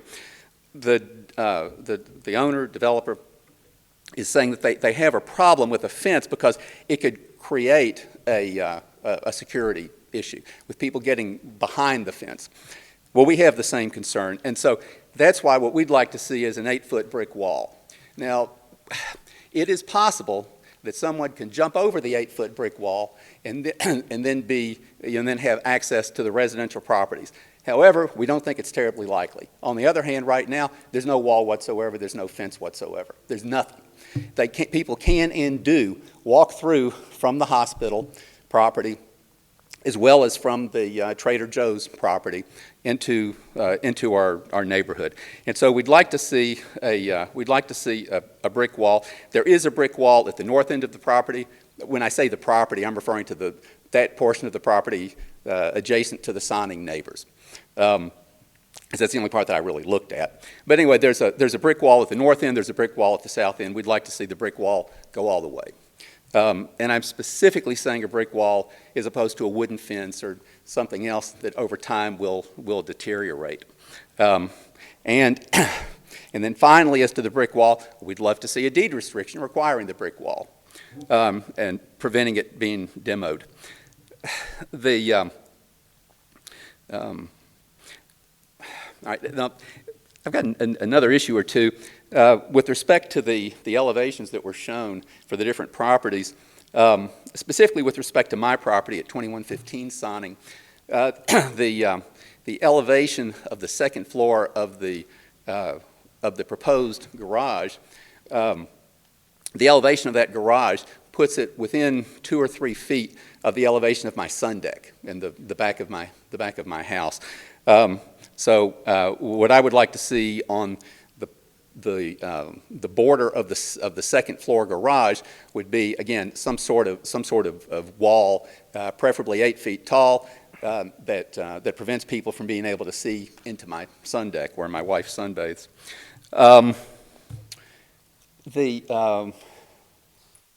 That's what I have. Yeah, with respect to the lights that point down, I think it's an excellent idea. It's something we could all agree on. I'd love to see a deed restriction to that effect, so that if somebody invents another kind of light next week, next year, next decade, that doesn't point down, so that we can then point to a deed restriction and say, here it is, guys. It's there in writing. You can't put in the kind of light that shines into our backyards or into the backs of our homes. You've got to have the kind that points down. So those are Thank you, sir. We appreciate your comments. Thank you. Would anybody else like to speak against the application? If we could keep it under 3 minutes, please. Keep it under 3 minutes. Name is Brad Stiefvater, 2057 Sonning Drive. We just bought this home back in July of this year, and we had no disclosure of this, and they say they met with the neighbors. We were not notified, and this directly affects us considering it's in our backyard. And from what I was told, 3 neighbors were there, because that's the only 3 that were notified and aware of this. And this meeting was held last week, less than a week before we're here tonight. So no disclosure, no collaboration with the architects planning committee, who is from Nashville, by the way, not Germantown. And you say you're taking away 18% of the buffer. I was told from the meeting last night, they said they're removing 90 of the 300 trees. By my calculations, that's more than 18%. What else do I have here? Drainage in the yard. I was told with the meeting that was held last week that the drainage would be directly on my property line. So I'd like to know how that drainage is going to affect us, and, other concerns such as safety and, easier access to our backyard, which has a 6-foot fence, which is, Germantown law. You can't have higher than a 6-foot fence in the backyard. So those are my concerns. And also, how I originally found out about this somewhat was home for lunch, let the dog out, and I see my fence rattling, moving back and forth. So I go back there. There's 2 women marking off trees. I said, excuse me, what's going on back here? Oh, we're expanding the parking lot. We're doing a tree survey. So all the trees have already been marked. I don't know what the markings mean, but it looks like a lot of them are coming down. Thank you. Thank you. Anybody else?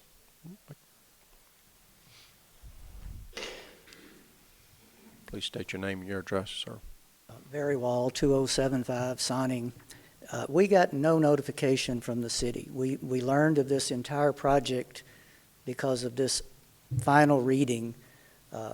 When we notified the people on the board, that's when, only then, did we ever hear from the developer, 4 days before this meeting. After listening to the previous developer, this is a sham. I'd be embarrassed. There's been no disclosure, no working with the neighborhood. Calling a last-minute meeting after we've created clutter with the commission is insulting. Thank you, sir. Anyone else?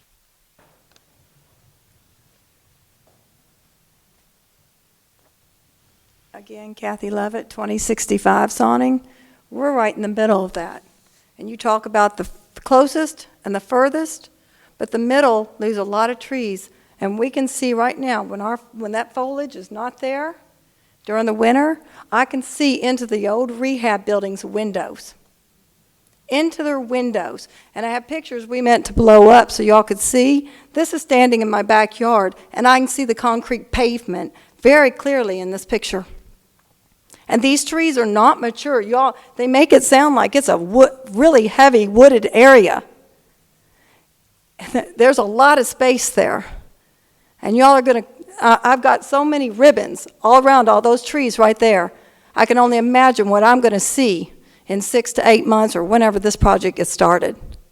This was our oasis. We were promised it in '83. We were promised it in '92. We were promised it again a few years ago. They had this issue with something they were wanting to do back there, and we had a meeting as well. Every time the city of Germantown keeps promising all of our residents that you're going to keep that buffer.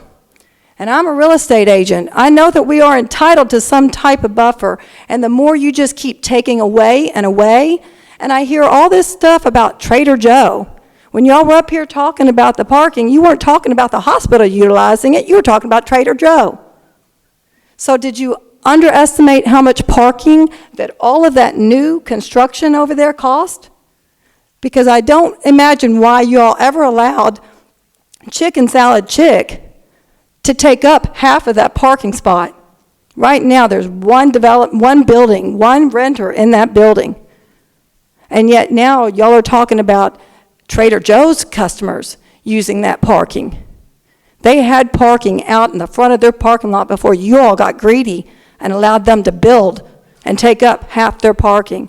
Where was the allotted parking spaces that had to be for that building? And there are still at least 3 or 4 bays in that commercial strip where Kroger's used to be that are still empty. That amount and that sheer magnitude of cars coming in our backyards, literally our backyards, concerns me. And as a real estate agent, it's just taken my property value straight down. Who's going to want that when you see how much parking right now is being utilized and how many cars are coming and they haven't filled every one of those bays yet in that commercial development? And you all promise and you promise. That's why I wanted these citizens that were over in the vineyard to be sure of what they are getting. Because 5 years from now, 10 years from now, 20 years from now, is the city going to renege on their promise to keep that protective buffer? Your promises don't mean shit when you take them away. Thank you, ma'am. Appreciate your comments. Anyone else would like to speak?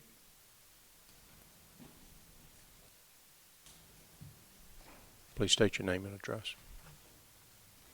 Cynthia Warren. I live at 2112 Sonning Drive. And we were not told of any other meeting other than this meeting also. And I was wondering if there was some way we could collaborate in the future, as those other people did, more closely with the neighbors.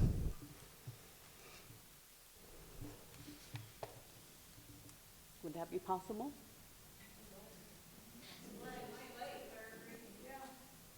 Is it too late? No, I think, what's the specific question? Can you collaborate with the neighbors more on the planning of this?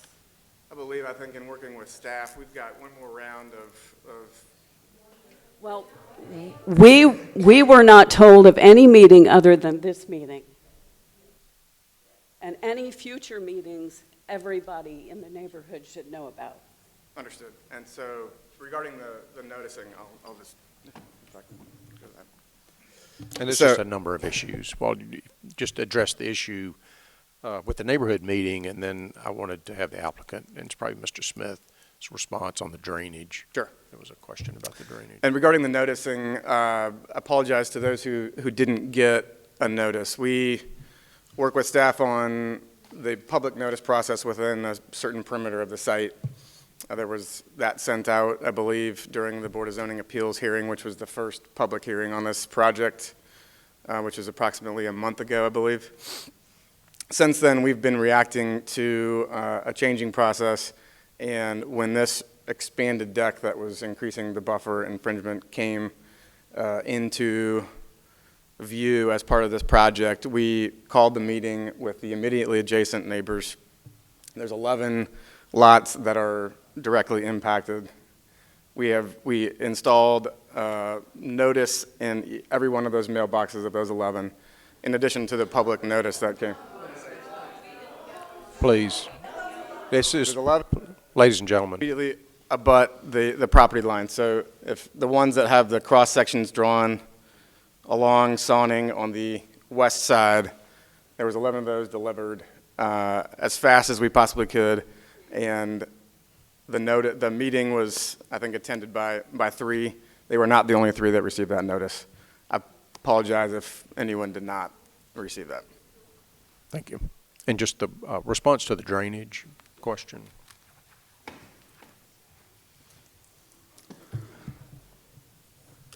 The site, when expanded in 1993, included underground stormwater detention, which, in talking with a previous city engineer, said this was one of the earlier applications of that in Germantown. Much of this eastern parking lot, both the area south of the building and then the parking that is to the east side under the pavement, underneath that, similar to what was done at the Saddle Creek South project, has, and I'll get the dimensions wrong, but large diameter arch corrugated metal pipe in it. This piping is connected through a series of manifolds, and the inlets within the parking lot, be they the curb inlets existing in the loop drive around on the east side or the area inlets in the parking, connect down in different portions of this drainage system. So that's how underground, or that's how detention is accomplished now. The site falls to the north to a point. One moment.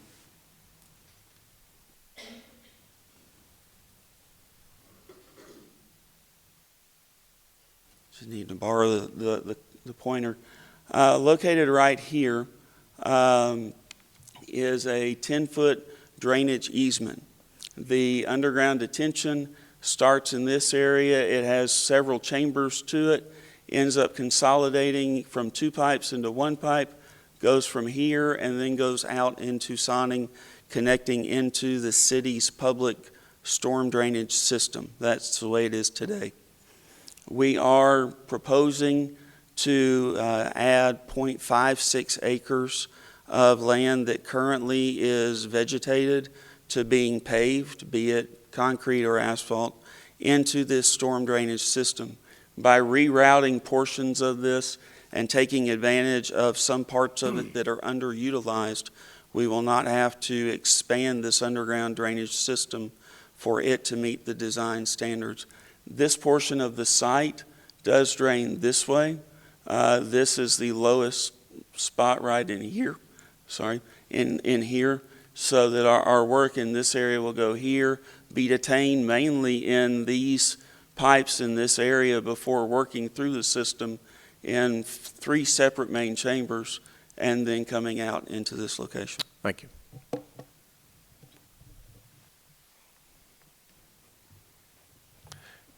Comments, questions, commissioners? I have a question of staff, just to make sure. Can you tell me what the requirements are for notification of the neighbors in regard to the City of Germantown's Planning Commission? Yes, sir. The notification for a preliminary and final site plan review before the Planning Commission is a 300-foot radius from the site. We have just looked at the notification. 54 notices was mailed out to this neighborhood. This is the same notification list that we also use for the Board of Zoning Appeals. That did not change. Also, notification, there are several out. One is a posting in the newspaper that is sent 15 days before the meeting. Then the second notification is the actual notifications out. The bylaw says 7 days. We usually do 10 days. We try to get more time to go out to the residents. And also the posted on the website that shows all of the applications and the cases that are to come before the Planning Commission.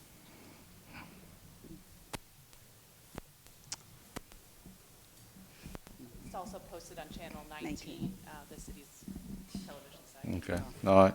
I just wondered if when y'all required the applicant to send it out. I guess the other thing is, just to what all the ribbons around the trees are for? Can you answer that? Someone? Be more than happy to. With 344 trees on site larger than 10 inches in diameter, we needed to keep track of which ones we had taken down and noted and which ones we hadn't. So we put ribbons around all of them 10 inches and bigger so that we knew which ones we had identified, so we didn't double count them and so we didn't miss them. The markings on them are just identifying that it's a tree that we have taken note of and put onto the tree survey.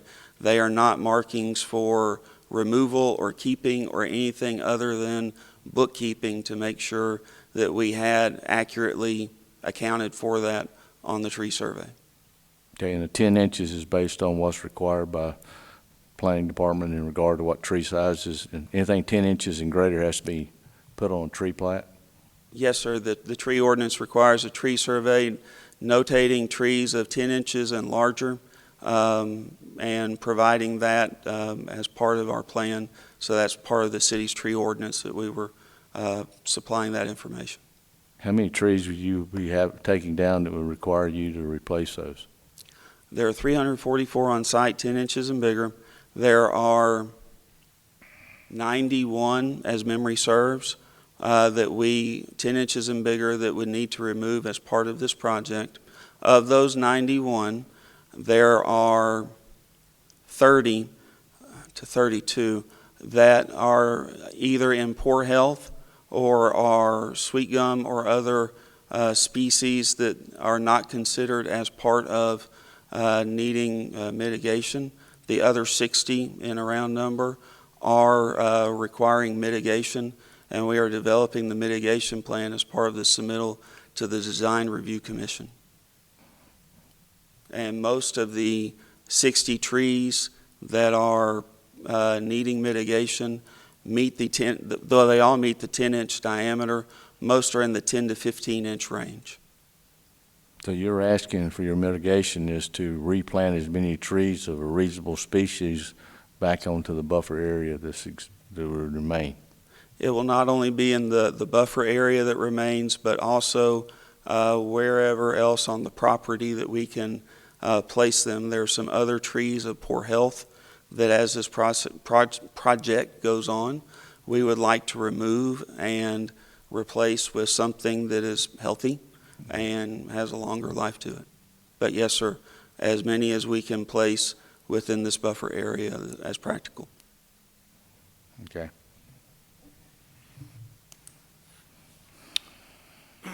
Any other questions, comments? I had a question for Sarah. I'm sorry. We need to. Please, under 3 minutes, state your name and address. I'm Susan Wynn, 2078 Sonning. If we're going to work with the planning committee, whomever you may be, two things that you need to address is the wall that's been mentioned by Mr. Frisch.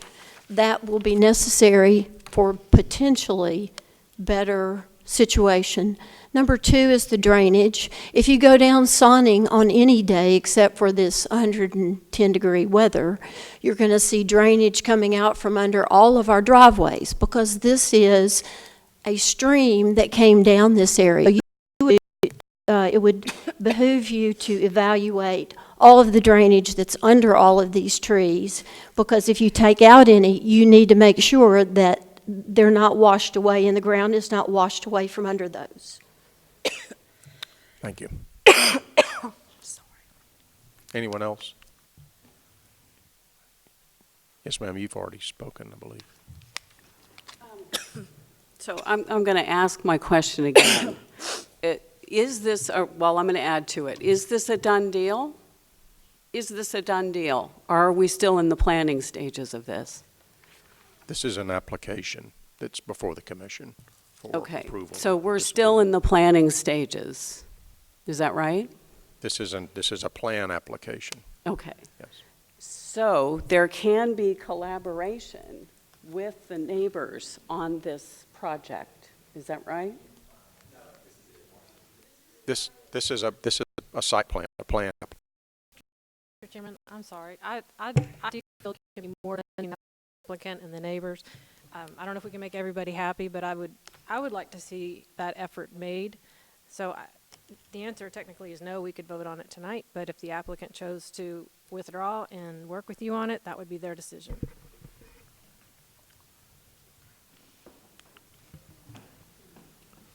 I think as the chairman noted, this is a site plan before the Planning Commission for approval.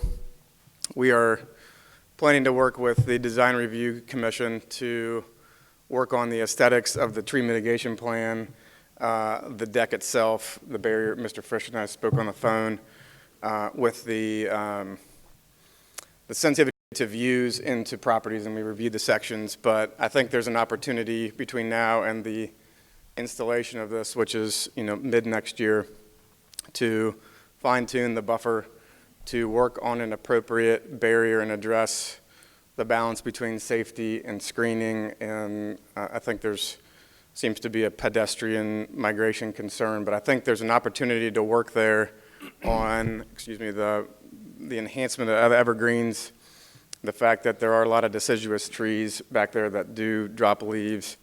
So that opportunity still exists. The site plan itself is documenting the number of stalls, the general configuration of the deck, but I think that opportunity exists in the coming time to fine-tune those details, and we'll collaborate after this meeting in the best way to do that.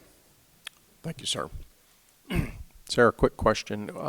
Is there anything beyond the recorded landscape buffer along the east property line? There's been comments about history. In just the investigation, has anything been recorded? So, as I mentioned, given the history of the project, the original plan and the expansion plan from 1986 showed a landscape plan with an area on it that said tree buffer not to be disturbed on the landscape plan.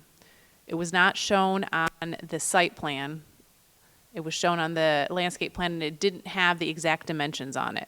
That area shifted again somewhat in the 1993 expansion. Again, on the landscape plan, it said area not to be disturbed. And in the development contract for the phases and for the original project and for the next phase in 1986, the development contract for those specific projects did say that as few trees as possible should not be disturbed, and that as part of the project, only trees that were in the public right-of-way, easements, or on approved construction plans were to be removed, and that was part of the development contract at that time.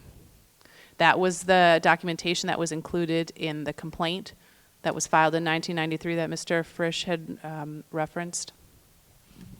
Thank you. Any other comments, questions? I just have a comment. It's kind of echoing what Sherry, my Commissioner Sherry Hicks over there commented. There are a lot of questions, it seems like, that have been brought up tonight that are good questions, and we had an application beforehand that was the good collaboration between the homeowners and the applicant, and I just feel there's a lot of questions still to be answered that have been brought up tonight with the wall and with the drainage and with certain trees to be removed. I mean, I would like for the homeowners to have a better understanding of that stuff.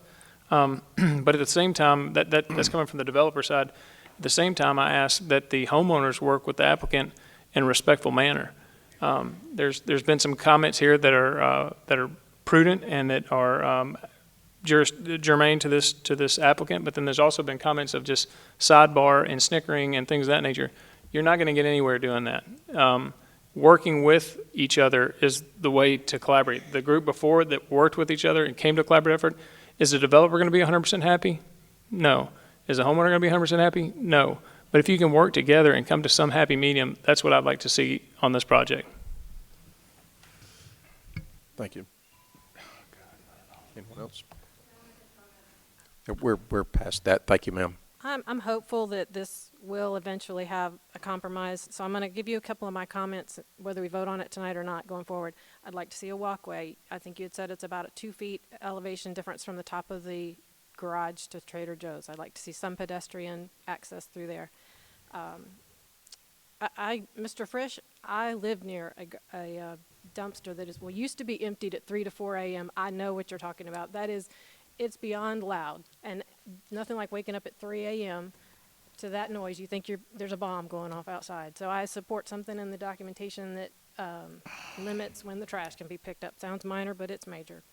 I'm not sure about a wall because of the security concerns that might bring, or the trees that might have to come down to accommodate a wall.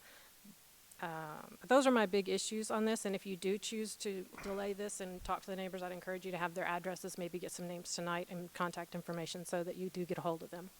Thank you. Thank you, Ms. Hicks. Mr. Chairman. Yes.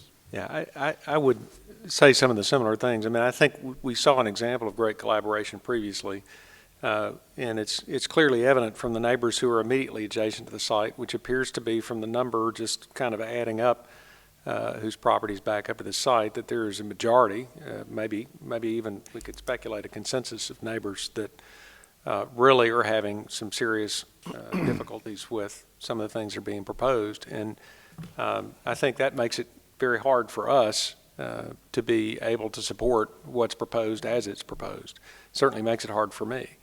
Again, I don't understand why the notification problems occurred or what caused those problems or anything else, but it's evident again tonight that there were apparently some issues with notifications or folks' awareness of meetings. And candidly, I think that's on the applicant to be sure that that's accomplished and to do make their best efforts to be sure that they're engaging the community and the neighbors. So in any event, I kind of share some of those same concerns. I think there needs to be work here in working together collaboratively. And again, I would encourage the neighbors to be good neighbors as well, and everyone work together, to try and arrive at a solution that is, again, not, as David said, it's not going to be perfect. Everybody's not going to get everything they want, but if we work together, we can get a much better outcome. So, thank you, Mr. Marsh. Do you have a subcommittee report and a motion? I'll be brief. Just none of us were here in 1985 and 1986 and 1987 and 1993. I've heard from folks I know on Sonning that have notified me about the promises that were so-called made. And I guess what we struggle with is, of course, none of us made the promises, and we're having to come behind and sort of look at these promises and try and judge. And unfortunately, there was no recorded document that specified what these promises, that laid out these promises in a recorded fashion, which, in my opinion, would be the appropriate way to do this. And so I don't know how this will go tonight, but for me, I do feel like there have been promises that have been made, and the line or the bar kind of keeps moving a little bit. And so that is certainly not your fault, but you find yourself in a situation where this has occurred. And so any type of approval that I would be willing to give, I would want to see some type of deed restriction that prohibits this from happening in the future. So these neighbors can at least have some peace of mind that if this is approved tonight, or if it is approved in the future, that they're not going to have to come back here again and fight this again. With regards to the wall, I'm really wrestling with that. I don't know if a wall, some people will argue that is a problem with safety. Maybe the answer, it doesn't work well for screening, but if there's sort of a wrought iron fence that might prohibit that pedestrian movement that I think you folks have talked about from coming across, I know that doesn't help as a screen, and it doesn't even have to be wrought iron. It could be some type of, maybe a fence that was supplemented with landscaping. I think there's work to be done.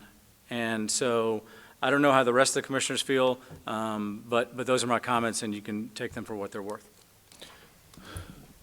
Mr. Chairman, before we make a motion or have a report, I would echo everybody's up here. I would like to encourage the applicant to consider withdrawing tonight and taking the time to get with neighbors. I think the neighbors need to come up with someone that they know that this applicant can contact, and that information gets out to everybody just to make sure that it gets properly done. I think you would get further along, because I really don't think you want this to go to a vote tonight and be tabled for another 6 months.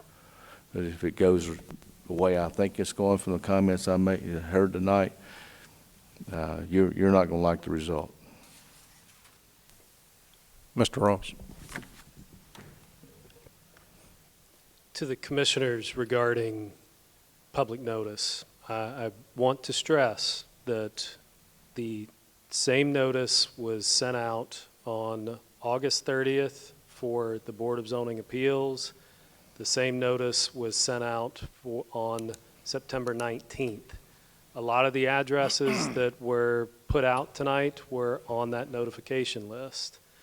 While the applicant has met the requirements of notification, has exceeded the requirements of the ordinance in terms of having a neighborhood meeting, I want to make note of the fact that we as the city have not violated any type of noticing, and that from our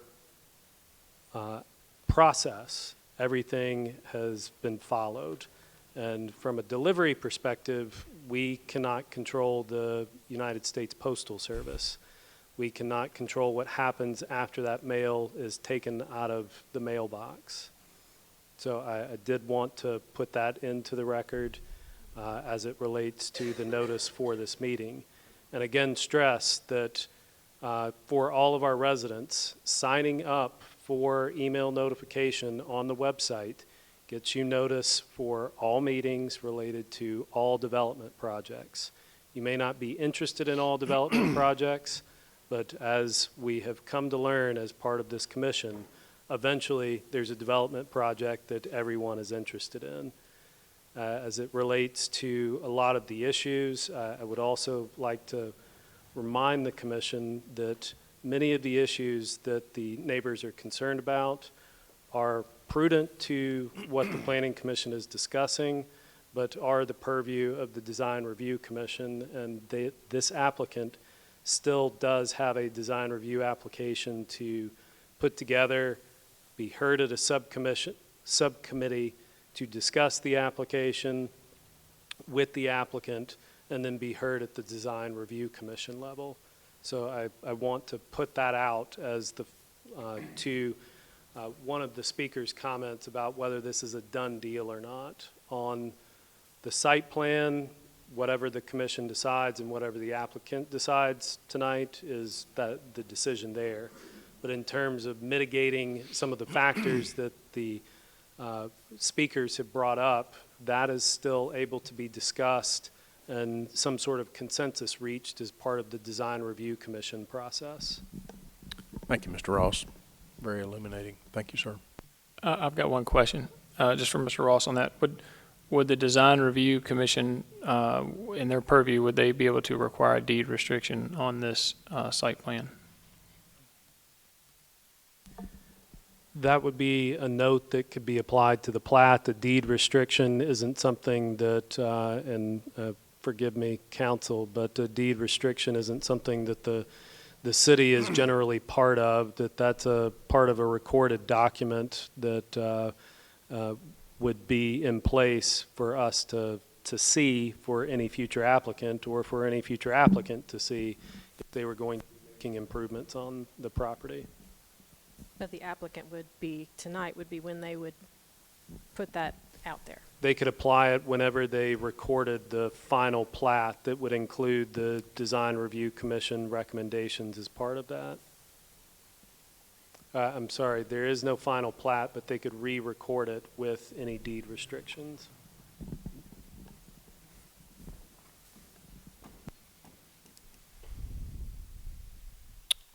Able to make any further comment? Yes, sir. Regarding the deed restriction, I guess a couple things. Cameron noted the critical path for this project and the future of the building goes through some interior improvements. What we see is a process left, and I think there's room for collaboration in getting what the buffer and mitigation looks like. So I think first off, I know there's been a history here. It's loud and clear. Some of it is, as noted, preceding us, but it's a real thing for you guys. I think the nature of a deed restriction or whatever the appropriate legal documentation of it is to stop the moving target is something that we'd like to explore, and I think could be noted tonight as a part of an approval. The comments I hear and the comments that we've heard consistently are regarding the trees, the enhancement of evergreens, the barrier, whatever form that may take, the sidewalk connection. Those are all things that we see there's time for, and if appropriate, could be noted. And with the DRC, I know there's an upcoming meeting now.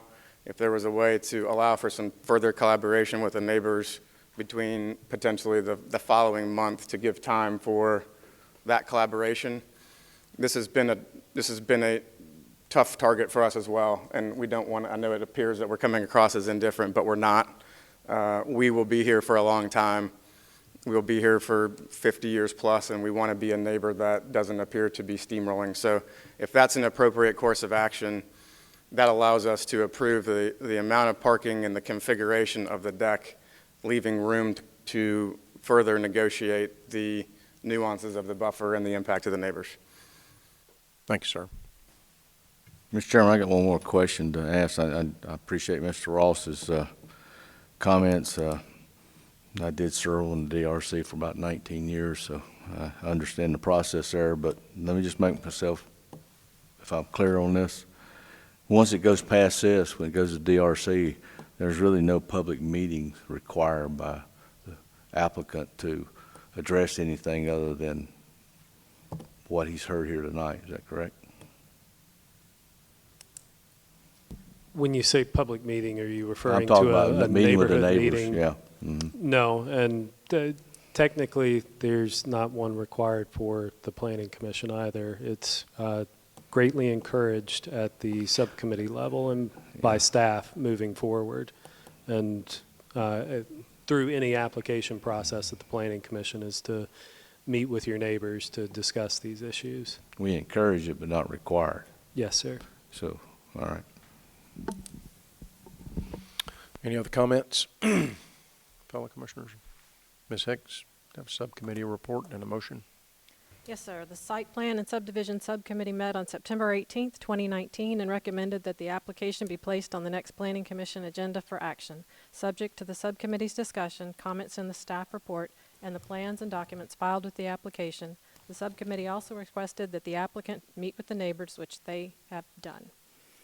Approval of revised site plan for medical, make a motion, approval of revised final site plan for medical offices in a building previously used as a hospital at Baptist Specialty Hospital, 2100 and 2120 Exeter Road, subject to the comments and conditions listed above and the plans and documents submitted with the application.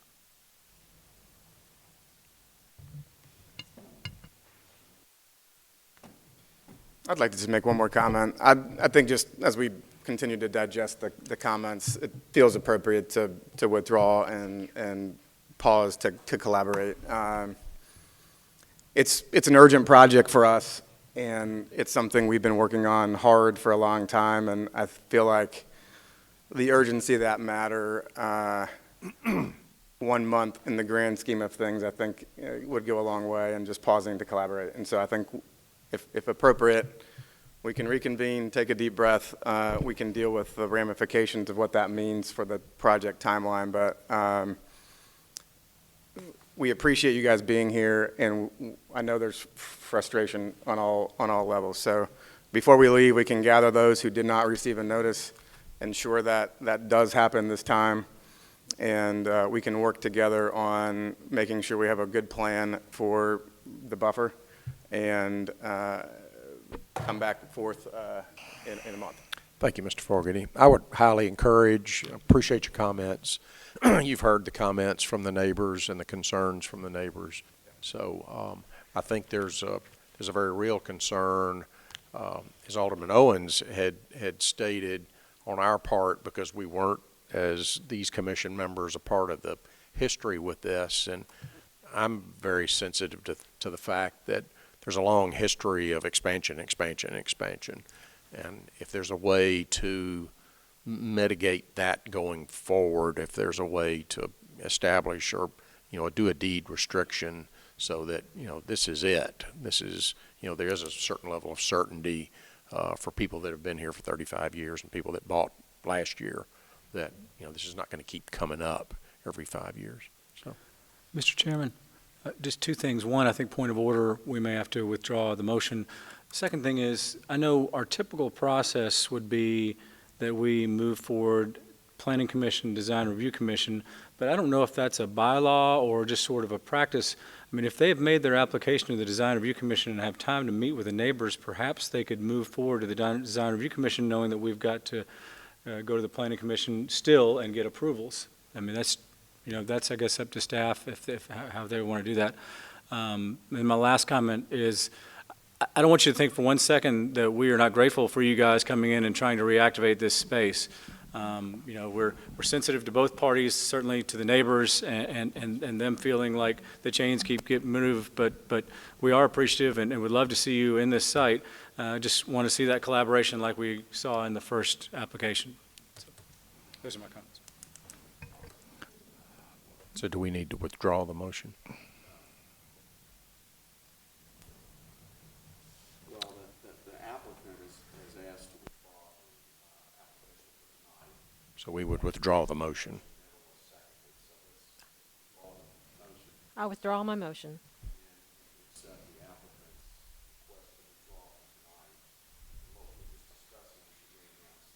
Dates, yeah, I got those.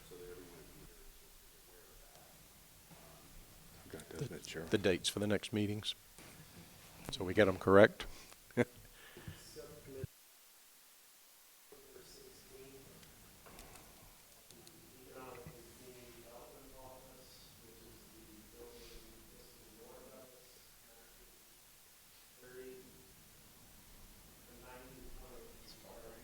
Night.